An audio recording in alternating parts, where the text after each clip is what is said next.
Okay, it's about time to be getting ready to cut wheat. What the hell?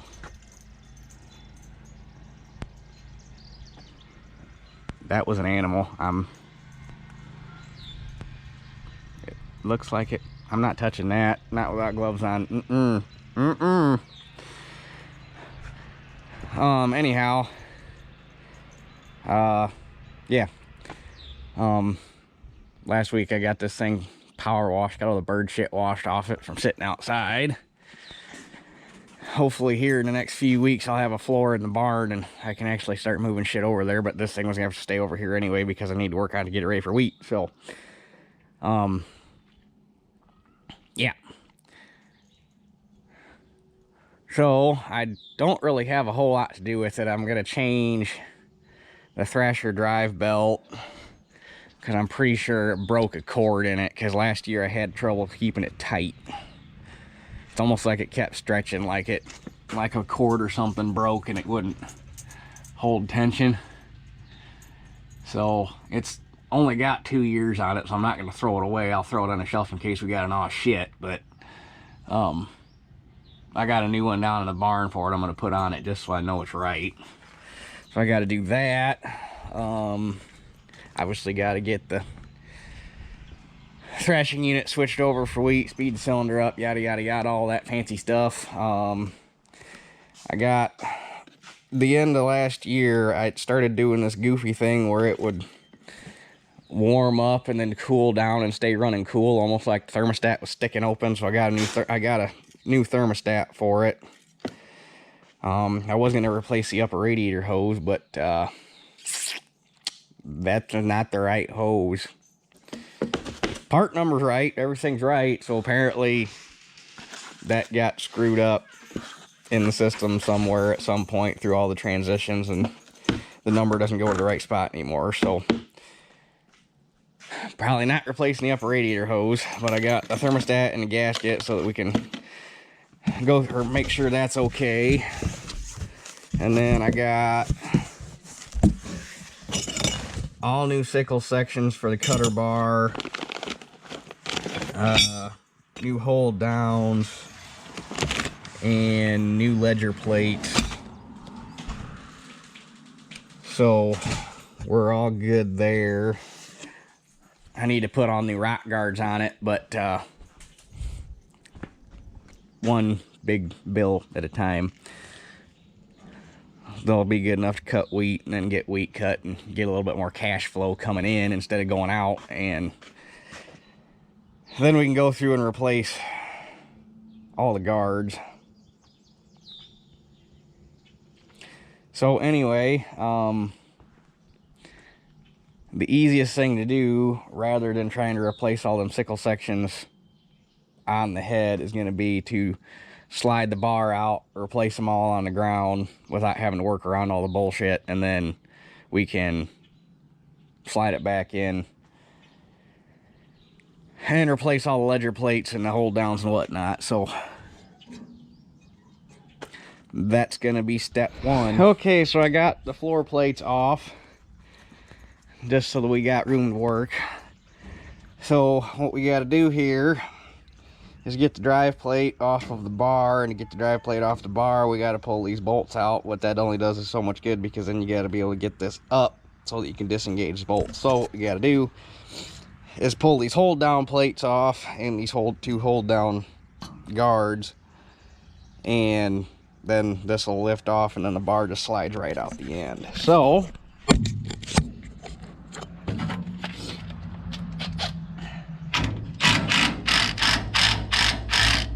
actually, I wonder if I can get away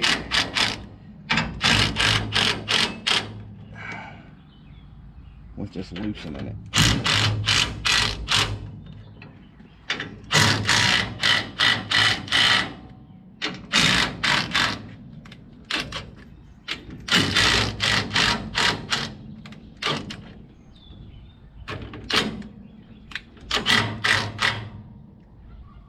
Screw it, I'll take it all the way off.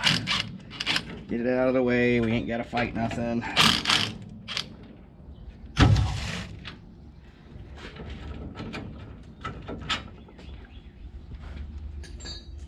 just got to make sure, because there's shims and stuff going on here, got to make sure that it all goes back on the way that it came off. Although by the looks of it, oh wow, some of this stuff actually needs shimmed better, so it might not necessarily go back together the way it came apart. That's a little thin in the skin.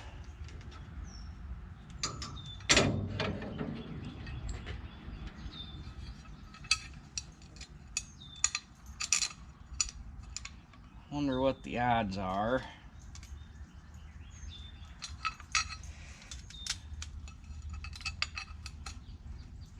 that that is still available.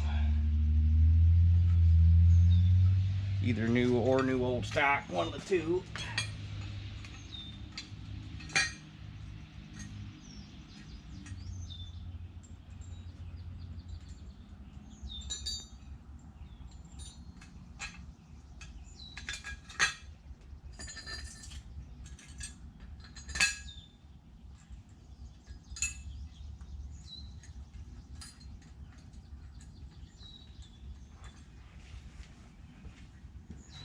That's a little thin. Like it's really thin.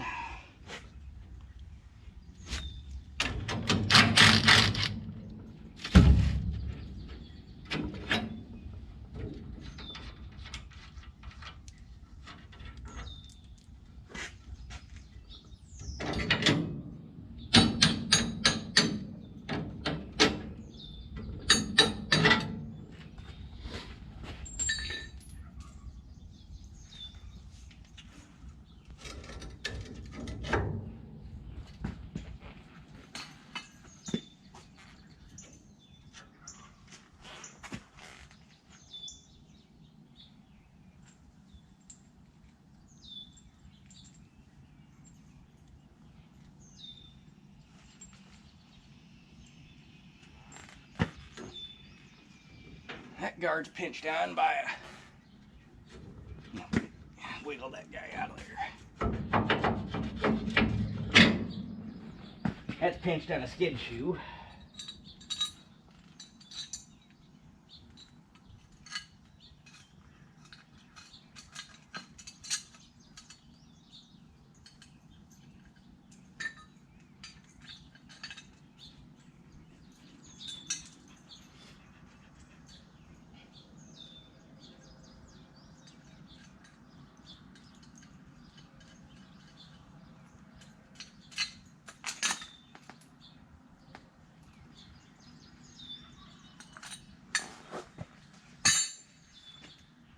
Okay, now we're, oh whoops, I don't want to lose that guy.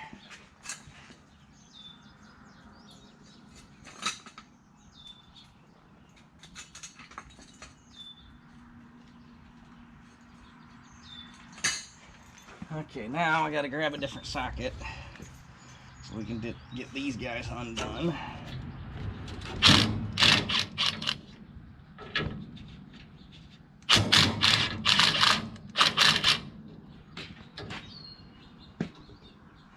That bigger.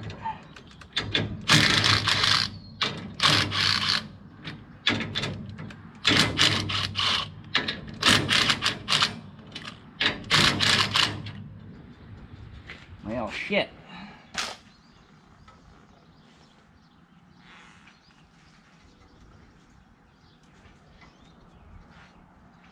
See, I don't think that's right, because all the rest of these are spline bolts.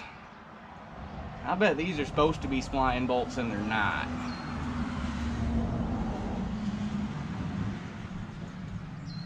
Because it would be, it's stupid to have it where they got you using tool, or where you have to have a backup wrench when you can't get to it without taking the damn guards off.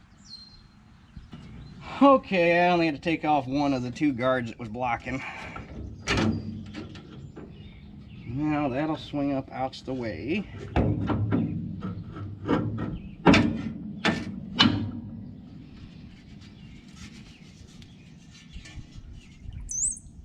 wear plate needs replaced. Basically that and that both need replaced.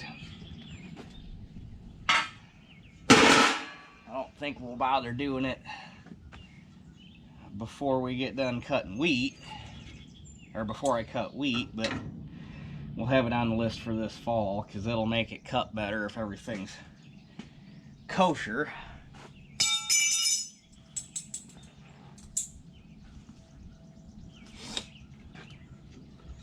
Alright, and with that, need to make sure all this stuff gets cleaned up before it goes back on.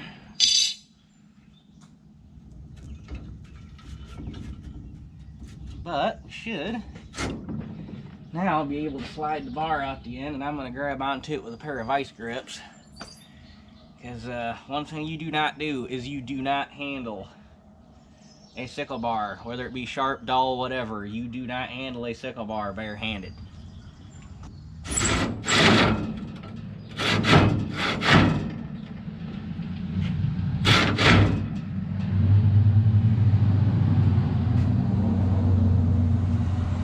Okay, where are we hanging up?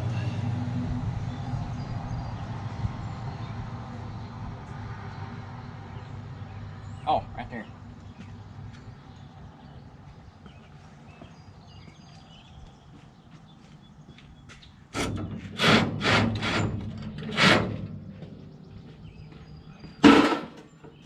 Get this guy out of here.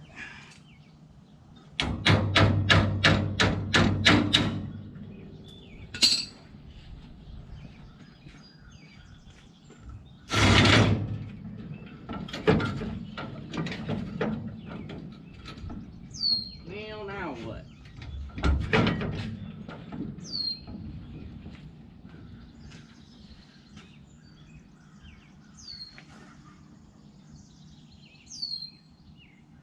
We got something hanging somewhere and I don't see it.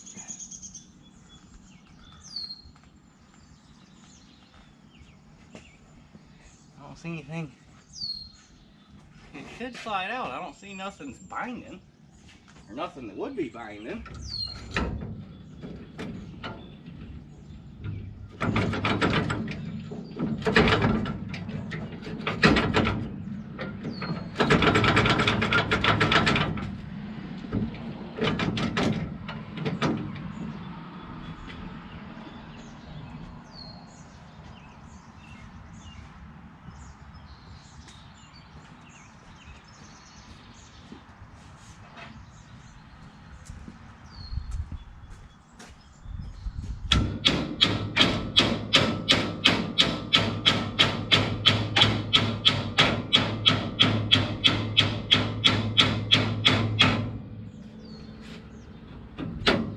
Oh, I see it.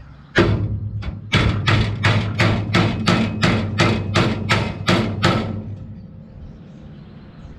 least I'm assuming it was that one. Will it move now?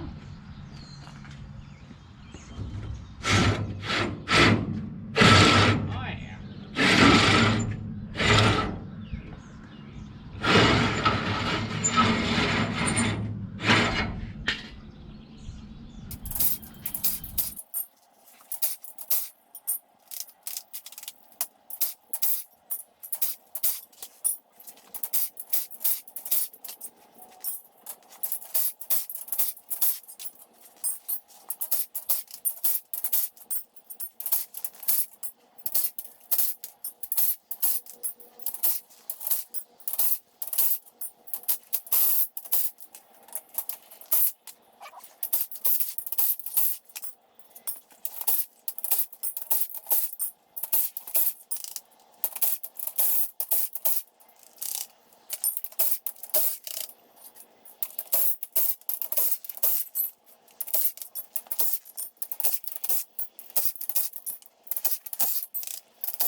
Okay, so several things have happened.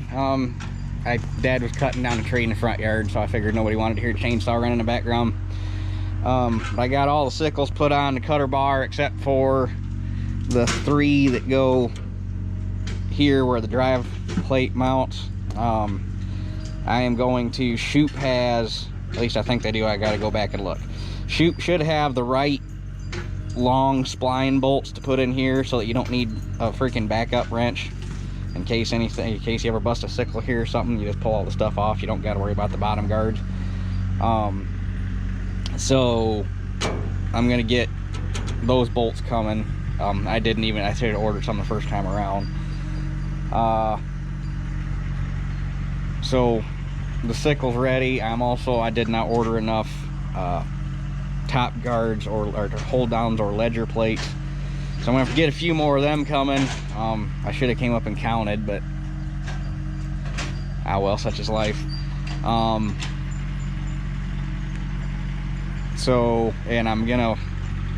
I'll worry about the drive head and shim for fall. Right now we just need to get cut wheat, it'll be fine. So there's that. I figured out what was going on here. My dumbass ordered stuff for the 318 gas engine, which is why the radiator hose is wrong and the thermostat seemed too small. So glad I noticed that before I got everything tore apart as far as the engine goes, and it would have been sitting there. So I called Mabel, already got the right stuff coming, and we're gonna send this stuff back because it doesn't do me a lick of good. And then I was looking through the book here as far as adjustment procedures on the knife and whatnot, and I happened to notice this here little fancy diagram for setting the angle of the cutter bar, because that cutter bar rocks forwards and backwards. And this little note here says use front hole for machines with 18-4-26 front tires. That's got 18-4-26 front tires. The cutter bar and the machine it came off of had 18-4-26 front tires. It's in the second hole. The second hole is for 23-1-26 front tires, which are the tires that are on the 8700. So I need to, not that it's that big of a deal because I got to lock the cutter bar up for cutting wheat anyway, but I got to move everything to the front. I got to move all those guys to the front hole. So it might cut a lot better with that set right. So you got 3 positions, 1, 2, 3, and it needs to be in that hole right there. Go figure. Although it's interesting how I don't know how that's gonna work. Do they all have? What is that even supposed to be? That's the only one that's got it. I guess technically this one had it and I took it off, but I don't know.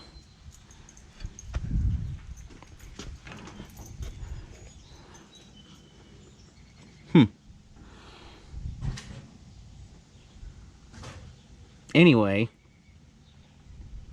because I don't think it shows those in the manual.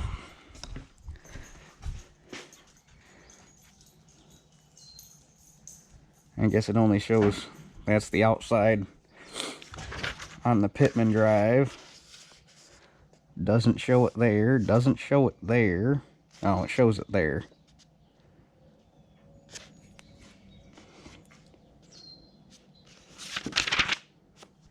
So how do you... Oh, that front hole was slotted. Okay, that's how that works. Okay, we're good. That makes sense now. So, I'm going to do that real quick. And like I say, I gotta undo them all anyway, because when you're cutting direct cut crops beans are direct cut, but when you're cutting straight cut where you're not hugging the ground like you are with beans, you take the cutter bar and you lock it all the way up against the bottom of the head. That way it's a straight shot into the floor pan. That way you're not, like if you're cutting wheat and you let it down or leave it down, it'll bunch up in front of the head until it gets a wad big enough, and then it'll suck it all in. It won't feed even. So I'm gonna do that right quick. Okay, so I was locking the cutter bar up and noticed that this little guy's seen better days. That's one of the brackets that goes right here. Bolts the cutter bar to the float arms. So I gotta weld this up real quick. I'm guessing at some point the bolts worked their way loose and somebody ran it that way and gave it a stress fracture. No big deal. All right, well, I got it basically as far as I can get it with the parts I have. I ended up putting the drive head all back together because I went and looked in the parts book to see what's actually supposed to be in there for bolts, and that's what it shows for the bolts. It's just regular hex head bolts. My guess, they went that route. That way, if you wanted to change one of these 3 sickles that's underneath the drive arm, or the drive head, all you had to do was pop off one of these 2 guards, whichever one your bolts were going to be under, and then pull the bolts out and slide the sickle out, rather than having to do what I did and take, because you'd have to get, if it had the regular spline bolts in it like the rest of the sickles, you got to drive them out. Well, when you drive them out, chances are pretty good you're going to screw the threads up, and you can't leave them in, because if you leave them in, you have to do what I did and disassemble everything and pull this off to get the sickles off. So that would be my guess as to why they did it the way they did it, was to make changing sickles easier in that spot. So anyway, that's back together. I made it all the way to here with new hold downs and ledger plates. Man, them ledger plates that were on it were bad. Most of them, the lips were like, one of them, the lip was completely gone that wraps down around the bar, and the other ones, there wasn't much left. But I gotta get 4 more. So and then once we do that, I can go ahead and set the clearance and tighten everything back down. But for the most part, the cutter bar is, the hard part's done. But you got to have all the new ledger plates in so you can push everything back where it belongs and then tighten everything down. So that's why I got to wait to finish that part up. I tried, oh, don't want to lose that guy. I tried ordering more parts, or the rest of the parts I needed from Shoop, and had a little bit of a heart attack because I went toward the parts, went to check out, put my credit card number in, and twice my credit card got declined. So I called, which wasn't right because it worked just fine yesterday.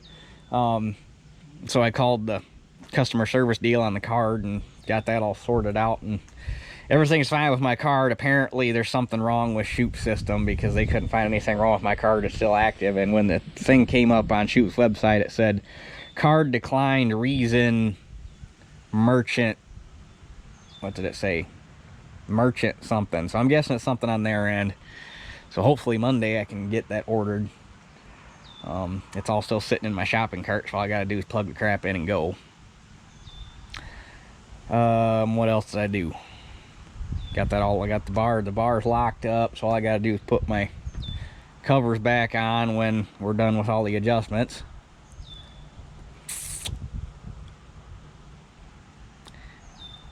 Yep, that should be it for the head. So I think, and then all I got to do on the combine is drop the chopper, change that belt, and do the thermostat. So I think I'm gonna go ahead and drop the chopper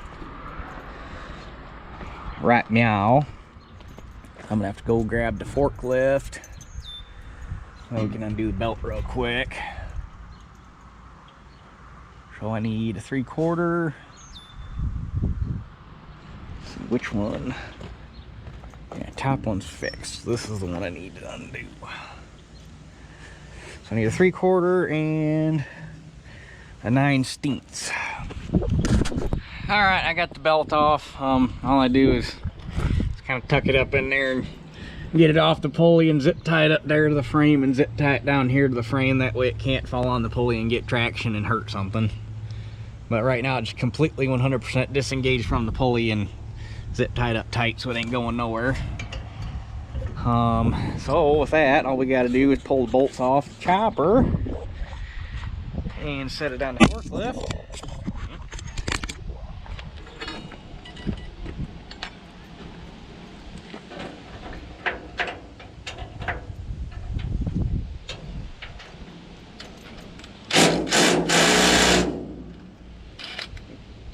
Hope you're going the right way.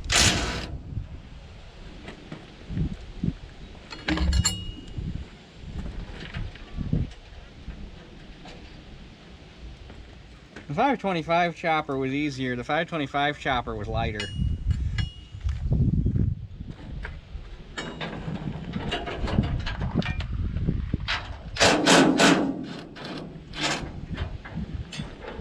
I'm here to tell you, this sucker weighs a ton.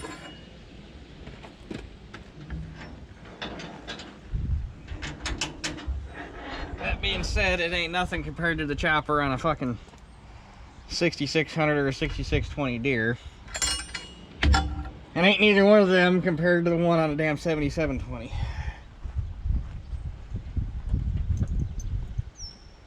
The deer ones, it was a good idea in theory, but in practice was kind of a pain in the ass, because the deer ones, you got your lips that come up, and you're supposed to be able to, your bolts come in from the top rather than the side, and you're supposed to be able to manhandle the thing up there, slide it on, and then set it down and put your bolts in. But it takes 3 men and a boy to pick one of them bastards up, and then you got to get it up this high. So yeah, it was a cool idea. It just, you get much bigger than like a 4400, and you're not doing it without a forklift no matter what you do, or a loader tractor or something.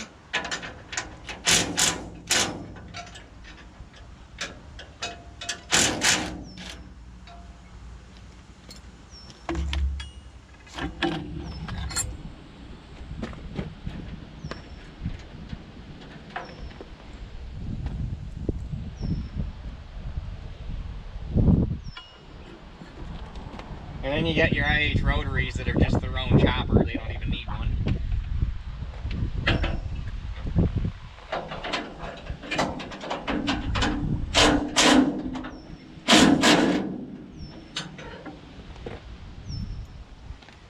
Which is why nobody likes baling straw.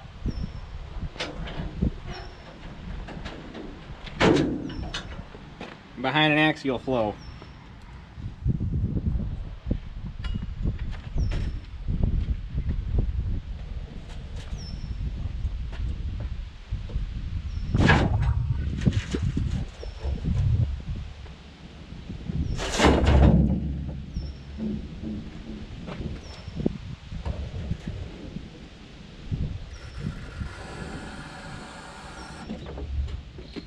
I know for the longest time,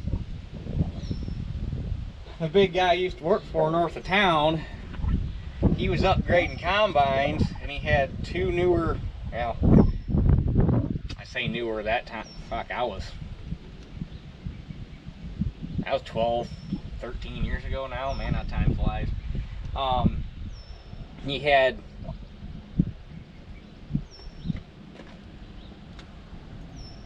a 90, can't remember now what models they were. He had two bigger rotaries, but then he had a 90, trying to remember what it was, the last series of Deere conventional that had the newer cab and the newer body style, but it wasn't, it was after the 10 series, or well, the Maximizer series. So I think it was a 95. That's gonna bug me now. But anyway, he he got the rotaries, but he kept that conventional around, and the only thing that conventional did was wheat, because it was easier to bale wheat behind the conventional than it was the rotaries, because he had a Heston big baler, and that big baler would not bale rotary straw, would not do it. Don't know why, but you put it behind that conventional combine, it'd punch bales out without missing a lick. So that rotor, that conventional combine, I want to say it was a 9650. I'm gonna look this up real quick because that's bugging me. But that,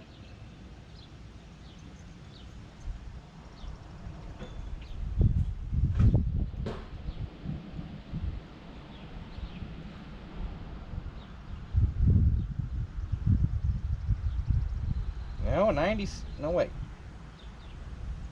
Yeah. There's a 9650 STS and then a 9650 conventional. I'm pretty sure it was a 9650 conventional. That sounds right.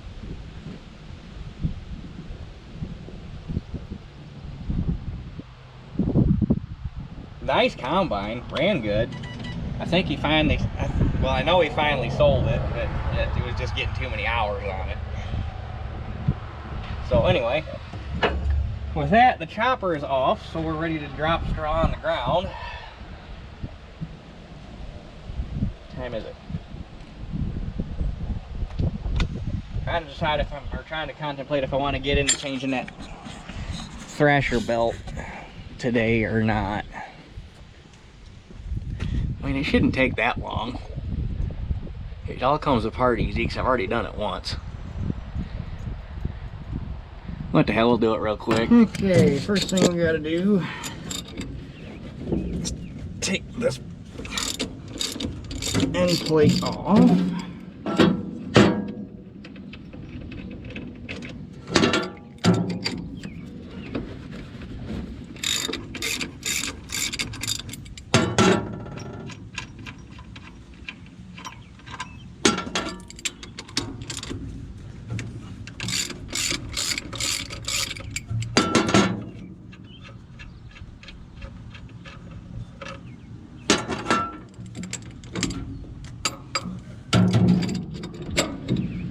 Now, the bolt's out, should be able to wiggle. I say wiggle. It wiggles off because it should wiggle off because I've had it off before. Usually you gotta, if they haven't been off in a while, you sometimes gotta pry on them. Although this guy is being difficult, I might need to get a screwdriver. Oh, it's coming.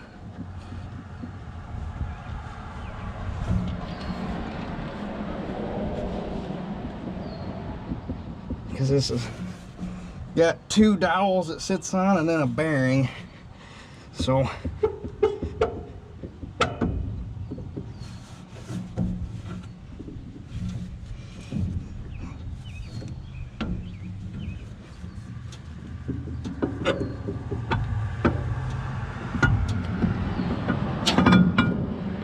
okay.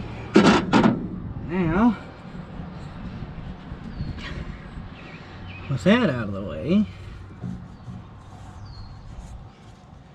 I need to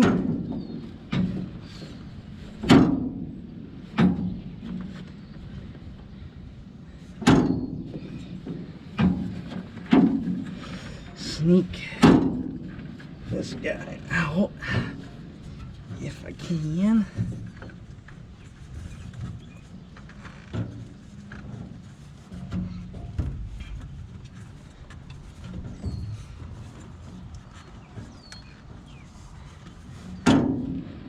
Might need to, it's going to be easier if I pop this pin out of the tensioner and swing it back up out of the way. Give me some more slack. Okay, now we got to take the saddle loose. This strap right here goes all the way around, or about 3/4 of the way around the pulley, and that's what, when you detension the belt to declutch the Thresher, when the belt sags, it sets in this to keep it held up so it's not dragging on the pulley.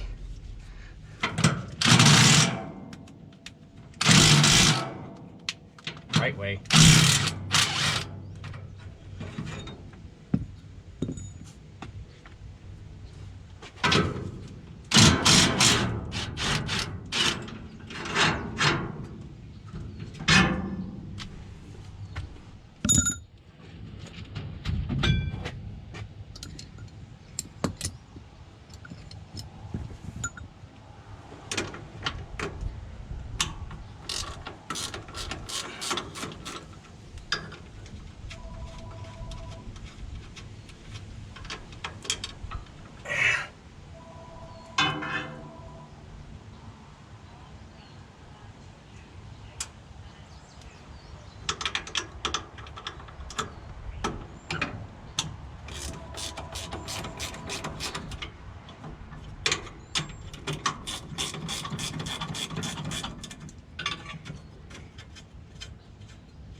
that should be enough room to walk the old belt off.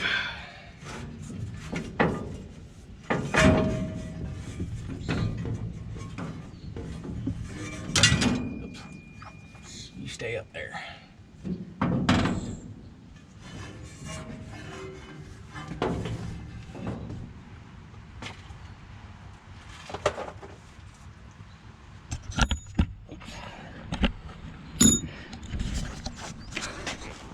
I don't think there's anything too terribly wrong with this belt.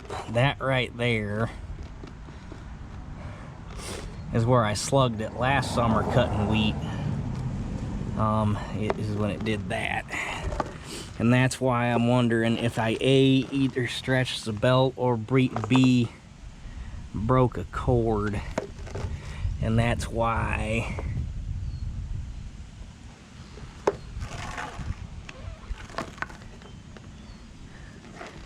I had a hard time getting it to stay tight on me, or for me.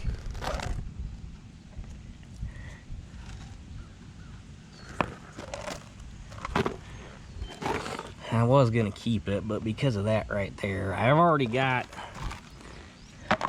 the old one off of this was about twice as thick as the new ones. And I think it was honestly a better belt, but belt technology's changed. Maybe they just don't need to be that thick anymore. And these have obviously got Kevlar. They do have Kevlar cords in them for strength, whereas the old ones were probably nylon. But I've got the old one off of this down on the shelf, and it's actually in better shape than that one. I might just, as much as I hate to, because it ain't got that many hours on it, I might just pitch that one and use the original one that I got for this as the spare. And I'm gonna order another new one anyhow, because I like having one around. Obviously I had this one laying around. I try to have a Thresher belt and a variable speed belt and a long traction belt. The long belt going from the motor down to the variable speed is actually the same on a 525 and a 7300, which is handy. Naturally, the variable speed belt themselves are different, but and then the Thresher belts are the same. Actually, the vast majority of the belts on this and the 525 are the same. Really, the variable speed belt is the biggest one that's different. But the belt that goes to the head is the same, or the main belt. This one's different. If I remember right, that belt's the same, or is the 525 narrower? I don't know. Either way, they share quite a few common parts, which made running them both at the same time nice. But anyway, I'm gonna stick that guy back on, and to put that back on, you just reverse the process. So I'm gonna get that back on real quick. All right, Thresher drives all buttoned back up. I got that belt plenty tight. Actually, according to the book, it's set just about right. So we'll see if just about right is right, or if I got to give it a little more. Actually, after the first feel, I guarantee I'll have to give it a little more, because you run that belt in, it's gonna stretch some. So yeah, so chopper's off, Thresher drive belts all are changed. All I got left as far as the combine itself that I want to get done before wheat anyhow is that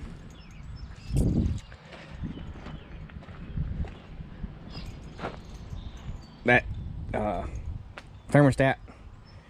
Oh, I need to remember that new feet, or that new tailings chain I put in there. I need to retension that, because all the paint finally wore off and that's a little loosey-goosey. I got to put the wheat sprocket on, and then just give it a good once over, check the air pressure in the tires, grease it, make sure everything's hunky-dory. Probably check the tension on some of the other belts. And then as far as the head goes, all I gotta do is finish up the cutter bar and grease it, and the head should be good. Oh, and I'm probably gonna have to move because I got the, you probably noticed I had some busted and bent sickles on there. Well, none of those were from actually hitting anything. Those were from, you'd go over a high spot, it'd pick the cutter bar up, and the damn fingers on the reel would catch in the bar and bust the sickles. Like that's what happened right there. Sickle caught the tooth, or the reel tine. So now that I got the bar locked up, I'm probably gonna have to take the cylinders and move them up into this hole, which is the one that they were in originally. But I didn't like the way it cut beans because it wasn't sweeping them clean off the floor. So I moved it down. Well, that was too far, so then I made these 1-inch spacers, and that wasn't quite enough. So now I think I'm probably gonna take the spacers out, put the reel back where it was, and just run it. And when I put the flexi fingers on it, they will probably end up being a tad shorter than these. Maybe they might be the same length, but we'll have to make adjustments from there once I get the flexi fingers on it. So anyhow, I think I'm ready to call it a day. I don't know what it is. Last half of the week I just been feeling run down. Damn nose has been all stuffed up. I'm assuming it's from driving around all these hot, dusty ass, or hot, dry ass fields, kicking up dust, and while I'm scouting, it's just got me wore out. So tonight I'm planning on getting some decent sleep, and I'm gonna knock off a little early here. So ain't no sense in getting myself wore out before the 4th of July. So I gotta finish up this. I gotta get the baler over here and go through it, which really all I need to do on that is sharpen the twine knives and grease it. That thing, I want to put twine back in it because I pulled all the twine out. And the baler should be good. And then with that, I think we should be ready for wheat. Monday I gotta go down. I got all the chemical to respray the muck, so I'm gonna respray that and put manganese is going in with that load. So we'll get that on the corn. I was hoping, my original intent was to put the manganese on in its own pass, because sometimes that's better, but at this point it doesn't make any sense to make 2 passes or 2 more passes over it and just put it all on in one load and be done. So that I'm probably gonna do that Monday, because it's supposed to be nice and cool. I say nice and cool, I think it's supposed to be in the upper 70s, which is way cooler than we have been. So that's the plan for Monday afternoon. I think tomorrow afternoon I got a graduation party, so you're probably not gonna get a video tomorrow, unfortunately. Although by the time this video gets uploaded, it might be tomorrow, so you might get one. I don't know, we'll see. But anyway, I think tomorrow morning I'm gonna get the sprayer cleaned out and flushed and ready to switch back to corn before that graduation party. So, and hopefully we get some rain tonight, because they're calling for it. We had, you probably saw a little earlier, the concrete was wet. We had a shower come through. It lasted about an hour, but it was just like, it didn't even make the dirt wet. It probably didn't even knock down the dust. Nope, still dusty. So, yep, that should be where we're at. So I guess that's it for this one. We'll catch you guys all in the next one.